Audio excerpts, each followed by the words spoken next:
Hi, good afternoon everybody. My name is Chris. I'm the Sustainability Manager with Haygrove. Thank you so much for joining me today.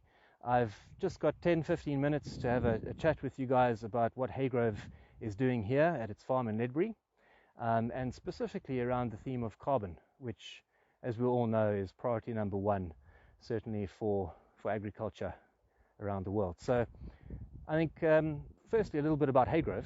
We're a family-owned business. We've been going since about 1988, I think. Started here. This is where it all began. In fact, the owner's house, Angus's house, is just behind me, behind the arboretum and sort of on the other side of that little tree line. And it was Angus as a student doing some research growing strawberries under polytunnels in all those years ago, who really pioneered quite a lot of the technology that we see quite commonly around the world today. One of the things that attracted me to Haygrove in the beginning as a potential employer was its focus on triple bottom line measurement, knowing that it's not all about the profit, but that emphasis on needing to measure a business's performance in terms of its impact on the environment and society as well, in addition to how much profit it makes. It can't just be about profit. That's outdated. Isn't that old-fashioned? Anyway, so I'm going to just take a walk, do a bit of talking as we go through, because everyone wants to see, obviously, a polytunnel. Not everyone's been under a polytunnel before, so we'll pop our heads in there, and then hopefully the signal doesn't disappear.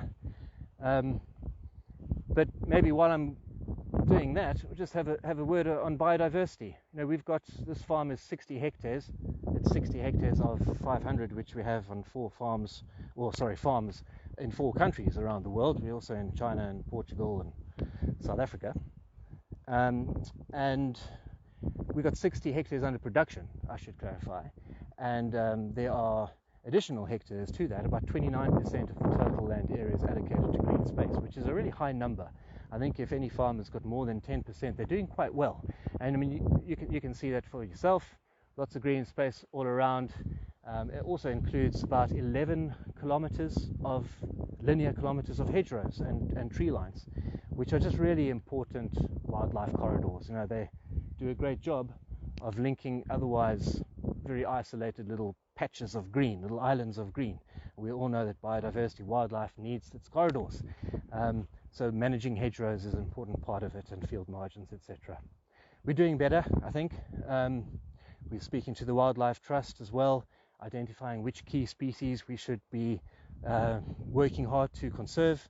Hedgehogs will be one of them. Did you know that since 2000, half of all the hedgehogs in the rural UK countryside have disappeared? They're in serious trouble. And not just because they're cute, but because they are indicators of broader ecological health. We need to make sure that we're doing what we can. So anyway, we've got some projects with hedgehogs, which probably don't need to go into details of, but they involve getting hedgehog tracks. And we've got we had, I think, on 65% of all the sites that we tested for hedgehogs, we had positive results. So really good. Anyway, enough about hedgehogs. It's all about the fruit here. I'm in a trial polytunnel now. Here, the objectives here, we're growing various varieties of raspberries and seeing how they react, what are the yields of each variety, how do they react to pressures and diseases, all that type of stuff. And really, it's all about quality of the fruit. But what I wanted to show those of you who've not been in a polytunnel before, how do we grow? Just on a very basic level. The first observation is we're not in the soil. We're growing everything in pots, which is quite unusual. You may not have expected to see that. And it's not soil in pots, but a growing substrate, coir, a waste product from a coconut, outside the husk of a coconut. And that's just really got great properties from a growing substrate, a growing medium perspective in terms of water retention, etc. But it's not very nutritious. So it does mean that in our pump house, which is down there somewhere, we've got Paul, whose job it is to make sure that the plants are getting not only the water, but also the nutrients that they need when they need it. Again, to make sure that the quality is there. And it's all very precise. And that's one of the nice things about these controlled environments, is that there's not a lot of water wasted when you've got these drippers going directly into the root zone and that's really good. It means we can use a lot less water. We still use a lot. It's about, on this farm, 120 liters of water per kilogram of fruit that we use, which is really good number. If you go for a burger this afternoon, have a burger and chips, and consider the fact that the water footprint of that meal is about 2,400 liters of water that went into it. Mind-boggling numbers, I know. Anyway, this is precise. It's all computer controlled. It's really high-tech stuff. And one of the advantages of obviously being under a polytunnel is that we do have that control. The main advantage, for those of you who don't know, is that we can grow and produce fruit earlier in the season and later in the season.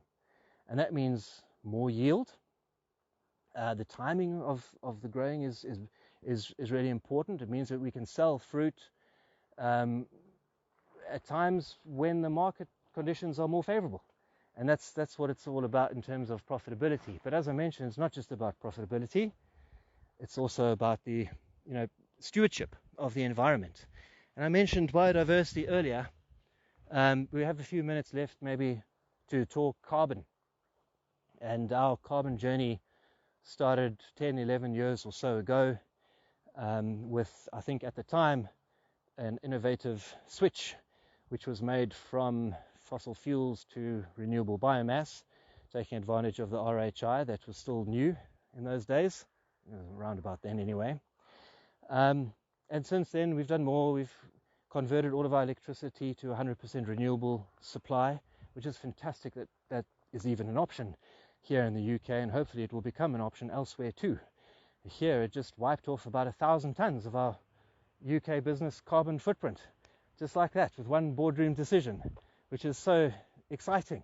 We talk about all the gloom and doom, but then we realize, well, actually we've never before had all these tools available to us, and actually there's a lot of cause for climate hope, not just climate dismay. So I would invite everyone to do the same. Firstly, of course, measure. What is your carbon footprint? Well, I can tell you ours over here, across the whole group, it's about 24,000 tons. 24,000 tons. Your household carbon footprint, I don't know, maybe it's a dozen tons. So our group carbon footprint is a big number. But it includes flying of fruit from South Africa. We put fruit on planes in South Africa, and from our farms there, the fruit ends up in markets in the Far East, the Middle East, and in Europe. And that issue of indirect, because of course it's British Airways Scope 1 emissions, there's this whole technical thing I won't need to go into now, but basically what companies need to do is measure the emissions that are directly related to their business. Think about the indirect emissions, like flying of fruit, which kind of sit on your conscience, and make a values-based decision to address them in some form. So we reduced where we could. I talked about biomass, boilers and green electricity as just a couple of examples. That saw us reduce by 35% since 2017. 2017 to 2020, which was not a bad result, but we acknowledge there's so much more still to do. But we did feel that at that point in time, it sort of enabled us to start the conversation around carbon offsetting. And what we've realized is that carbon offsetting, imperfect as it might be, is the most meaningful tool at our disposal to actually do something about climate change.